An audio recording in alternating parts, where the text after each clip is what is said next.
In this video, I am going to show you the latest information about YouTube TV's subscriber count and how it has grown over time. As of recent reports, YouTube TV has surpassed 5 million subscribers, making it one of the leading live TV streaming services in the United States.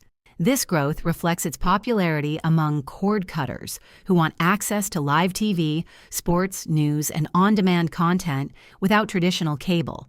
While YouTube TV doesn't publicly disclose real-time subscriber numbers as frequently as some competitors, industry analysts and Google occasionally share updates during earnings reports or announcements.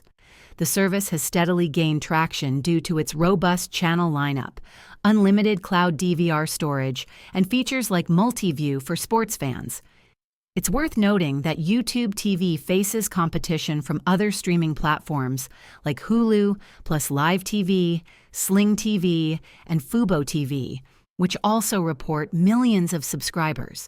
However, YouTube TV's focus on simplicity, flexibility, and a growing list of networks has helped it maintain its position as a top choice for live TV streaming. For the most accurate and up-to-date subscriber numbers, keep an eye on official announcements from Google or industry reports. And that's all there is to it. If this video helped you learn about YouTube TV's subscriber count, please give it a thumbs up and subscribe to the channel for more helpful tutorials. Thanks for watching.